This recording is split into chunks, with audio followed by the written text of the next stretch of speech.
Hello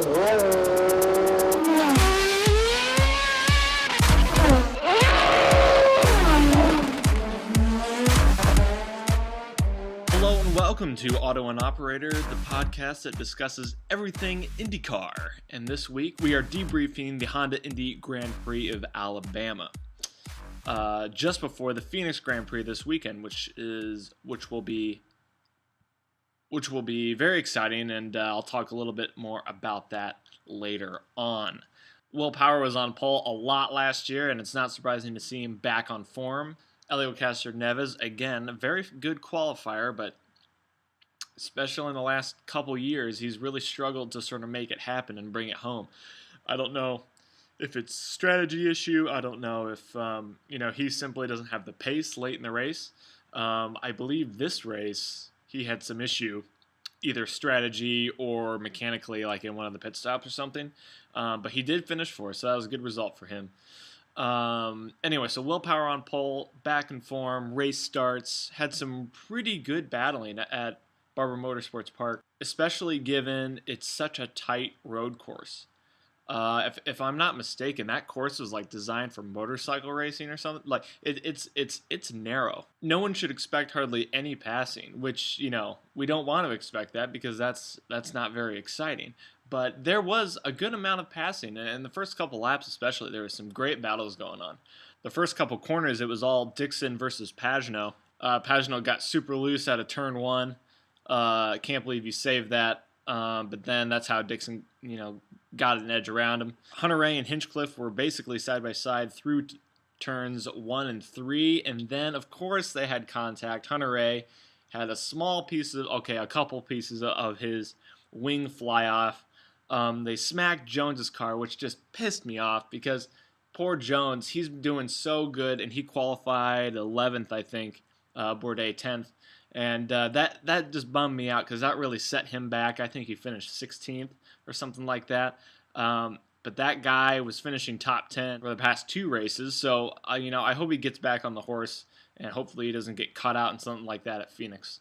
Anyway, back to that contact. Few pieces come off, and instead of yellow flagging for one lap and just getting out there, getting the debris, instead of having a yellow at that part of the track, we sat in yellow for like 4 laps, and as Andrew mentioned in the last podcast, it's just painful to watch. I hate yellows too. We just sit around and just act like it's okay. It's not okay. We need to be racing. Whatever. But moving on, Marco got screwed again. It's so funny. Andrew said in the last podcast, fix it.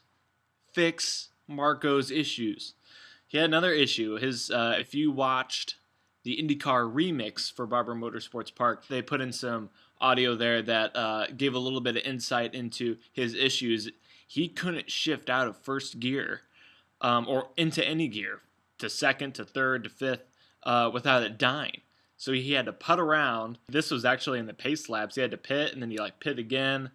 It's just dismal. Yeah, I feel so bad for Marco. I mean, he's had a dismal career, to be honest. His highlight was, 11 years ago, but man, he really seemed like he wanted to turn a new leaf over this season, and all of his teammates seemed to be more competitive. So I'm like, come on, Marco, make a name for yourself before you're 40, and you're not racing anymore.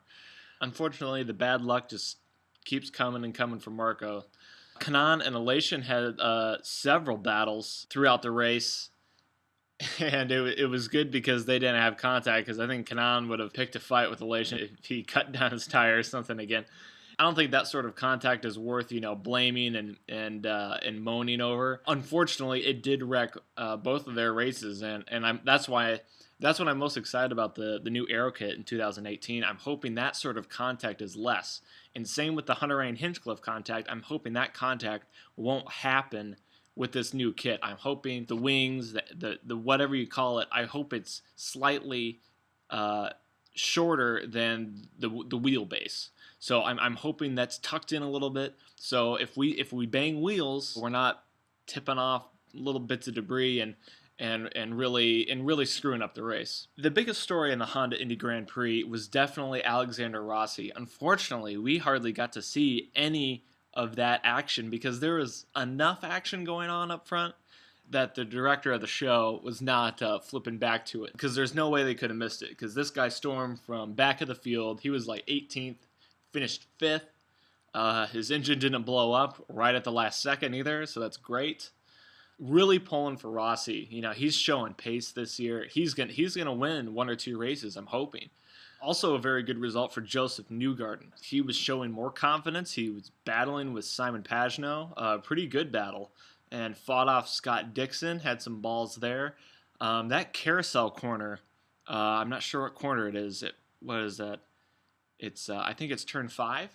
There was so much passing there. I mean, it's a hard braking zone. It makes sense. But I swear there was not that sort of passing there last year. Will Power, I thought, had pretty much checked out. I really don't think Newgarden showed any extra pace that he could have been saving for Power in the last 10 laps. I don't think he would have caught him, especially with him being the teammate. It's pretty clear he's conservative. Obviously, with Team Penske, he doesn't want to screw anything up. So he is being very conservative, but he was showing a little bit more muscle this race. So that's very good. But I don't think he would have caught Will Power.